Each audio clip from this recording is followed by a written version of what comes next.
എല്ലാവർക്കും നമസ്കാരം. ഇന്ന് നമ്മൾ കാണാൻ പോകുന്ന കഥ ഗോപയുടെ തെറ്റ് കാരണം കാളയ്ക്ക് കിട്ടിയ ശിക്ഷ. എന്തോ നടോ ഇത്? താനും തന്റെ ഒരു കാളയും, ഇതാണ് തന്റെ ജീവിതം. പുറം ലോകമായിട്ട് തനിക്ക് യാതൊരുവിധ ബന്ധവും ഇല്ലല്ലോ. നിന്നെപ്പറ്റി ഗ്രാമത്തിലുള്ളവർക്കെല്ലാം അറിയാം, പക്ഷേ ഗ്രാമത്തിലുള്ളവരുടെ കൂടെയും നമ്മൾ കുറച്ചൊക്കെ സഹകരിക്കണ്ടേ? അങ്ങനൊന്നും ഇല്ല ഏട്ടാ. ഈ കാള ജനിച്ചപ്പോൾ മുതലേ എന്നോടൊപ്പം അല്ലേ വളർന്നത്. അതുകൊണ്ടാ സത്യത്തിൽ ഈ കാളയെന്ന് വെച്ചാൽ എനിക്ക് ജീവനാ. മറ്റൊരു കാര്യം പറഞ്ഞ, ഞാൻ ഇതുവരെ ഇതിൻ്റെ അടുത്ത് ദേഷ്യപ്പെട്ടിട്ടേ ഇല്ല. അതെ അതെ, ദാ നോക്ക്, ഇക്കാലത്തൊക്കെ നമുക്കുണ്ടായ പിള്ളേർ പോലും നമ്മൾ പറയുന്നത് കേൾക്കുന്നില്ല. അങ്ങനെയുള്ളപ്പോ ഇതൊരു മിണ്ടാപ്രാണിയല്ലേ? നീ എന്ത് പറഞ്ഞാലും അത് അനുസരിക്കത്തേ ഉള്ളൂ. പിന്നെ അത് നിന്റെ കാളയുടെ ഭാഗ്യമാണോ അതോ നിന്റെ ഭാഗ്യമാണോ എന്ന് ആ ദൈവത്തിന് മാത്രമേ അറിയാവൂ. എന്തെങ്കിലും ആകട്ടെ, നിങ്ങളുടെ ആ ബന്ധം വളരെ ശക്തമാ. മാത്രമല്ല, നിങ്ങൾ ഒരിക്കലും പിരിയത്തുമില്ല. വളരെ നന്ദിയുണ്ട് ഏട്ടാ. നിങ്ങളെങ്കിലും എന്നെ ഒന്ന് മനസ്സിലാക്കിയല്ലോ. ഗ്രാമത്തിലുള്ള ചില ആൾക്കാർ എന്നെ എപ്പോഴും കളിയാക്കിക്കൊണ്ടേയിരിക്കും എന്ന് പറഞ്ഞുകൊണ്ട് ഗോപയ്യ അയാളുടെ കാളയം കൊണ്ട് മേയ്ക്കാൻ പോയി. ആ സമയം നാട്ടിലുള്ള ചില ആൾക്കാർ ഗോപയ്യയുടെ എതിരെ വന്നു. എന്തൊക്കെ ഉണ്ടോ വിശേഷങ്ങള്? നിന്റെ കാളെ നീ അങ്ങ് വലിയ സ്നേഹത്തോടാണല്ലോ നോക്കുന്നത്. അതിരിക്കട്ടെ, ഇതുകൊണ്ട് തനിക്ക് എന്ത് ലാഭമാ ഉള്ളത്? നീ പറയുന്നത് അങ്ങനെ തന്നെ ഈ കാള അനുസരിക്കുന്നു കേട്ടു. ഒരു പ്രാവശ്യം ഒന്ന് പരീക്ഷിച്ച് നോക്കിയാലോ? അങ്ങനെ ചെയ്യുന്നോണ്ട് തനിക്ക് ബുദ്ധിമുട്ടൊന്നുമില്ലല്ലോ. പരീക്ഷിക്കാനോ? എനിക്ക് പ്രശ്നമൊന്നുമില്ല. ശരി, എന്താ ചെയ്യേണ്ടതെന്ന് പറ. എന്റെ കാളയെ എന്തിനും തയ്യാറാ. വേണമെങ്കിലേ 100 വണ്ടി വരെ ഇവൻ വലിക്കും. ഈ പന്തയത്തിൽ ഞാൻ ജയിച്ചാലേ 10,000 രൂപ സമ്മാനമായിട്ട് തരാൻ നിങ്ങൾക്ക് സമ്മതമാണോ? ആദ്യം അതിനൊരു തീരുമാനം ഉണ്ടാക്ക്. ഇതിൽ ആലോചിക്കാൻ മാത്രം ഒന്നും ഇല്ലടോ. തന്റെ കാള തീർച്ചയായിട്ടും തോക്കുമെന്നുള്ളത് സത്യമാ. മറ്റൊരു കാര്യം എന്താന്ന് വെച്ചാ, 100 വണ്ടിയെ വലിക്കാനുള്ള ശക്തി നിന്റെ കാളയ്ക്കില്ലെന്നായി എന്റെ അഭിപ്രായം. ശരി ശരി, ഇങ്ങോട്ട് നോക്കടോ. ഒന്ന് നന്നായിട്ട് ആലോചിച്ച് നോക്ക്. നന്നായിട്ട് ആലോചിച്ചതിന് ശേഷം മത്സരത്തിൽ പങ്കെടുത്താൽ മതി. ഇതിൽ ആലോചിക്കാൻ ഒന്നുമില്ലെന്നേ. നേരത്തെ ഒരു പ്രാവശ്യം എന്റെ കാള അത്രയും വണ്ടികൾ വലിച്ചു. ശരി, എങ്കിൽ നമുക്ക് തുടങ്ങാം. നിനക്ക് അത്രയ്ക്ക് വിശ്വാസം ഉണ്ടെങ്കിലേ ഞങ്ങൾക്കൊന്നും ചെയ്യാൻ പറ്റില്ല. ആ ഗ്രാമത്തിലുള്ളവരെല്ലാം പന്തയത്തിനു വേണ്ടി എല്ലാ തയ്യാറെടുപ്പുകളും നടത്തി. 100 വണ്ടികളും വരി വരിയായി നിർത്തിവെച്ചു. അതിന്റെ മുന്നിലുള്ള വണ്ടിയിൽ ഗോപയ്യയുടെ കാളയെയും കെട്ടിവെച്ചു. പന്തയം തുടങ്ങി. ഗോപയ്യ മാത്രമല്ല, മറ്റു ഗ്രാമത്തിലുള്ള ആൾക്കാരും ഇത് കാണാൻ താല്പര്യത്തോടെ നിന്നു. പക്ഷേ കാളയോ നിന്നിടത്തു നിന്ന് അനങ്ങാതെ ഗോപയ്യ നിർത്തിയ സ്ഥലത്ത് തന്നെ നിശ്ചലമായി നിന്നു. പന്തയം വെച്ച സമയവും കഴിഞ്ഞു. നാട്ടുകാരെല്ലാം കളിയാക്കി ചിരിച്ചു. ഗോപയ്യയ്ക്ക് ഈ കളിയാക്കൽ സഹിക്കാൻ പറ്റിയില്ല. കാളയെ വലിച്ചുകൊണ്ട് വീട്ടിലേക്ക് പോയി.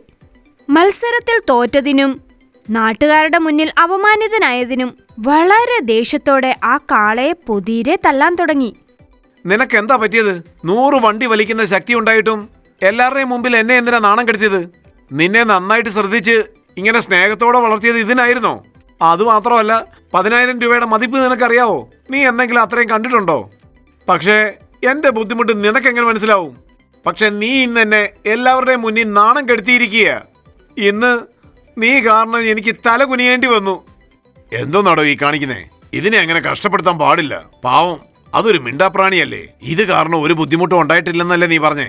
ഇതുവരെ ഇതിനെ നീ അടിച്ച് ഞാൻ കണ്ടിട്ടേയില്ല. തെറ്റെവിടാ സംഭവിച്ചതെന്ന് നീ ഒന്ന് ക്ഷമയോടെ ആലോചിച്ചു നോക്ക്. അടുത്ത ദിവസം രാവിലെ അടി കിട്ടിയ വേദനയോടുകൂടി ആ കാള തീറ്റ എടുക്കാതെ നിന്നു. അത് കണ്ടു ഗോപയ്യയ്ക്ക് വളരെ സങ്കടമായി. കാളയുടെ അടുത്തേക്ക് ചെന്നു പതിയെ അതിന്റെ തലയിൽ തടവിട്ട്, എന്തിനാ നീ ഇങ്ങനെയൊക്കെ ചെയ്തേ? സത്യത്തിൽ എനിക്ക് നല്ല ദേഷ്യം വന്നു. അതുകൊണ്ടാണ് നിന്നെ ഞാൻ അടിച്ചത്. ശരി, വിട്ടേക്ക്. സംഭവിച്ചത് സംഭവിച്ചു പോയി. നീ ആ പുല്ലൊക്കെ കഴിക്കേ. ഇന്നാ കഴിക്കേ എന്ന് പറഞ്ഞിട്ട് പുല്ല് കൊടുത്തതും അത് കഴിക്കുവാൻ തുടങ്ങി. അപ്പോഴാണ് ഗോപയ്യയ്ക്ക് കാര്യങ്ങളൊക്കെ മനസ്സിലായത്. കാളയെ വണ്ടിയിൽ കെട്ടിയതല്ലാതെ വണ്ടി വലിക്കാൻ പറഞ്ഞില്ലെന്നുള്ള കാര്യം അപ്പോഴാണ് ഓർത്തത്. അടുത്ത ദിവസം ഗ്രാമവാസികളെല്ലാം വിളിച്ച് വീണ്ടും മത്സരത്തിന് പന്തയം വെച്ചു. ഇന്നേ തീർച്ചയായിട്ടും ഞാൻ മത്സരത്തിൽ ജയിക്കും. ഇന്ന് ജയിക്കാൻ പോകുന്നത് എന്റെ കാളയായിരിക്കും.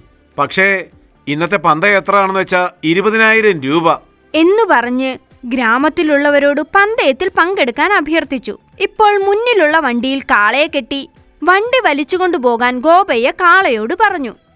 അപ്പോൾ ആ കാള ഗോപയ്യ പറഞ്ഞത് കേട്ട ഉടൻ തന്നെ ആ 100 വണ്ടികളെയും മനോഹരമായി വലിച്ചുകൊണ്ടുപോയി. അങ്ങനെ ഗോപയ്യ ആ പന്തയത്തിൽ വിജയിച്ചു. ഗ്രാമത്തിലുള്ളവരെല്ലാം അവരെ രണ്ടുപേരെയും പ്രശംസകൾ കൊണ്ട് മൂടി. അതുമാത്രമല്ല, ഗോപയ്യ ഈ പന്തയത്തിൽ ജയിച്ചതുകൊണ്ട് അയാൾക്ക് 20,000 രൂപ കിട്ടി. ഈ കഥയുടെ സാരാംശം എന്താണെന്ന് വെച്ചാൽ, നമുക്ക് എത്രത്തോളം കഴിവും സാമർഥ്യവും ഉണ്ടെങ്കിലും കൃത്യസമയത്ത് നമുക്ക് നല്ല കാര്യങ്ങൾ പറഞ്ഞു തരുന്ന ഒരു ഗുരുവിന്റെ ഉപദേശമുണ്ടെങ്കിൽ തീർച്ചയായും നമുക്ക് വിജയിക്കാൻ സാധിക്കും. ഇതാണ് ഇന്നത്തെ കഥ. ഈ കഥയെപ്പറ്റി നിങ്ങളുടെ അഭിപ്രായങ്ങൾ കമന്റിൽ രേഖപ്പെടുത്തുക. ഇതുവരെയും ചാനൽ സബ്സ്ക്രൈബ് ചെയ്തില്ലെങ്കിൽ ഇപ്പോൾ തന്നെ സബ്സ്ക്രൈബ് ചെയ്യുക. മറ്റൊരു നല്ല കഥയുമായി വീണ്ടും കാണാം. നന്ദി, നമസ്കാരം. എല്ലാവർക്കും നമസ്കാരം. ഇന്ന് നമ്മൾ കാണാൻ പോകുന്ന കഥയുടെ പേരാണ് സീതാപ്പഴം. രാജേശ്വരി ചേച്ചി, രാജേശ്വരി ചേച്ചി. ആ എന്താ കാര്യം? ചേച്ചി ചേച്ചി ചേച്ചിക്കൊരു കാര്യം അറിയാവോ? കാര്യം എന്താന്ന് വെച്ചാ പറ എന്ന് ചോദിച്ചുകൊണ്ട് രാജേശ്വരി ചുവരിനടുത്തേക്ക് വന്നു. അതാ ചേച്ചി, നാഗവല്ലി തെരുവിൽ ഒരു സ്വാമി വന്നിട്ടില്ലേ, ആനന്ദ മഹർഷി. അദ്ദേഹം എപ്പോഴും തന്റെ ശിഷ്യന്മാർക്ക് നല്ല നല്ല ഉപദേശങ്ങൾ കൊടുക്കാറുണ്ടെന്നാ കേട്ടത്. അദ്ദേഹം ഇന്ന് നമ്മുടെ അടുത്തുള്ള അമ്പലത്തിൽ പ്രഭാഷണം നടത്താൻ വരുന്നുണ്ടെന്ന് ആരോ പറയുന്നത് കേട്ടു. അതെ അതെ, നീ പറഞ്ഞ കാര്യം ഞാനും കേട്ടിരുന്നു. നമുക്കിന്ന് പോകാം. അദ്ദേഹത്തിനെ പറ്റി പറയുന്നവരെല്ലാം വളരെ പുകഴ്ത്തിയാണ് പറയുന്നത്. എത്ര കഷ്ടപ്പെടുന്ന ആൾക്കാരാണെങ്കിലും ശരി, അവിടെ പോയാൽ മനസ്സിന് സമാധാനം കിട്ടുമെന്നറിഞ്ഞു. ഏതൊക്കെയോ നാട്ടിലുള്ള ജനങ്ങളെല്ലാം അവിടേക്ക് വരുന്നുണ്ടെന്നാ ഞാൻ അറിഞ്ഞത്. മരിച്ചു പോയാലോന്ന് ചിന്തിക്കുന്ന ആൾക്കാർക്ക് പോലും ജീവിക്കാനുള്ള പ്രേരണ കിട്ടുന്നെന്നാ അറിഞ്ഞത്. തീർച്ചയായും നമുക്കും പോണം. മറ്റൊരു ദിക്കിൽ ആനന്ദ മഹർഷിയുടെ ശിഷ്യന്മാർ ആറിൽ കുളിച്ചുകൊണ്ടിരിക്കുകയായിരുന്നു. മൂർത്തി, നമ്മള് ഭാഗ്യം ചെയ്തവരാ അല്ലേ? അങ്ങനെ പറയാൻ കാരണം നമ്മൾ രണ്ടുപേരും ചേർന്ന് ഒന്നിച്ചു കുളിക്കുന്നതുകൊണ്ടാണോ? അല്ലല്ല. നമ്മുടെ ഗുരുവിന്റെ ഉപദേശം, പിന്നെ നല്ല സന്ദേശങ്ങൾ എത്ര കേട്ടാലും കേട്ടുകൊണ്ടിരിക്കാൻ തോന്നും. അങ്ങനെ ഒരാളുടെ ശിഷ്യന്മാരാണ് നമ്മൾ. അതൊക്കെ ആലോചിക്കുമ്പോ ശരി, ഇതിൽ നിന്റെ അഭിപ്രായം എന്താ? ഇതിൽ അഭിപ്രായം പറയാൻ എന്താ ഉള്ളത്? എന്റെ അച്ഛനും അമ്മയ്ക്കും ഞാൻ ഗുരുവിന്റെ ശിഷ്യനായിരിക്കുന്നതിൽ വളരെയധികം സന്തോഷമുണ്ട്. ശരി ശരി, വേഗം നമുക്ക് കുളിച്ചിട്ടേ അമ്പലത്തിലേക്ക് പോകാം. അയ്യോ, അങ്ങോട്ട് നോക്കിയേ, ആരോ ഒരാള് ആറ്റിലേക്ക് വീണിരിക്കുന്നു. ഒന്ന് വേഗം വാ, രക്ഷപ്പെടുത്താം. ഇയാൾക്ക് ബോധമില്ലെന്നാ തോന്നുന്നേ. വരൂ, വേഗം ഗുരുവിന്റെ അടുത്തേക്ക് കൂട്ടിക്കൊണ്ടു പോകാം. അദ്ദേഹത്തിന് മാത്രമേ ഇയാളെ രക്ഷപ്പെടുത്താൻ കഴിയൂ. ഒന്ന് വേഗം പോ പോ പോ. അയ്യോ, എന്താ മകനെ, ആരാണിത്? ഇയാൾക്ക് എന്താ സംഭവിച്ചത്? ഗുരു, ഞങ്ങൾ ആറ്റിൽ കുളിച്ചുകൊണ്ടിരിക്കുമ്പോ ഇയാള് വെള്ളത്തിൽ മുങ്ങിക്കൊണ്ടിരിക്കുകയായിരുന്നു.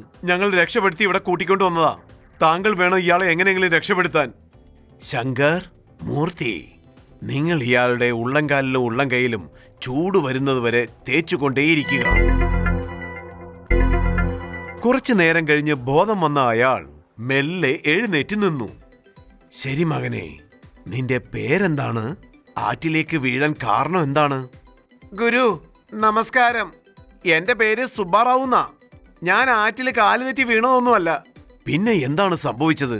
നിന്റെ വസ്ത്രങ്ങളെല്ലാം നനഞ്ഞിരിക്കുന്നു. അതായത് എന്റെ ജീവിതത്തിലുള്ള ബുദ്ധിമുട്ടുകൾ ഓർത്ത് ചത്തുപോയാലോ എന്ന് കരുതി ഞാൻ ആറ്റിലേക്ക് ചാടിയതാ. വിഡ്ഢി, എന്ത് കാര്യമാണ് നീ ചെയ്തത്? കുറച്ച് താമസിച്ചിരുന്നെങ്കിൽ നിന്റെ കുടുംബത്തെ സങ്കടപ്പെടുത്തി നീ പരലോകത്തേക്ക് പോയേനെ. കുടുംബത്തിലുള്ളവരെ സങ്കടപ്പെടുത്താൻ നിനക്ക് എങ്ങനെ തോന്നി മകനെ? ഞാൻ ജീവനോടിരുന്ന അവർക്ക് ബുദ്ധിമുട്ടാണെന്ന് കരുതിയ ഇങ്ങനൊരു തീരുമാനം എടുത്തത്. എന്നെ വിശ്വസിച്ച് വന്ന എന്റെ ഭാര്യയ്ക്ക്, എന്റെ കുട്ടികൾക്ക് മര്യാദയ്ക്ക് ആഹാരം കൊടുക്കാൻ പോലും കഴിവില്ലാത്തവനാ ഞാൻ. അത് കണ്ട് സഹിക്കാൻ പറ്റാതാ ഞാൻ ഇങ്ങനൊരു തീരുമാനം എടുത്തത്. ശങ്കർ, ഇവൻ ശരിക്കും ക്ഷീണിതനാണ്. നോക്ക്, അവിടെ സീതാപ്പഴമുണ്ട്, അത് ഇവന് കൊടുക്കുക. സീതാപ്പഴം വാങ്ങിച്ചുകൊണ്ട് സുബ്ബറാവു ആ പഴത്തിലുള്ള മാംസം ഭക്ഷിച്ച് അതിന്റെ വിത്ത് പുറത്തേക്ക് കളഞ്ഞു. എന്താ ഇത്? ആ വിത്ത് എന്തിനാ നീ ബാക്കി വെച്ചത്? ഈ സീതാപ്പഴത്തില് മാംസം മാത്രമേ നല്ല രുചിയുള്ളതായിട്ടുള്ളൂ, അല്ലാതെ വിത്ത് എങ്ങനെ നന്നായിരിക്കും?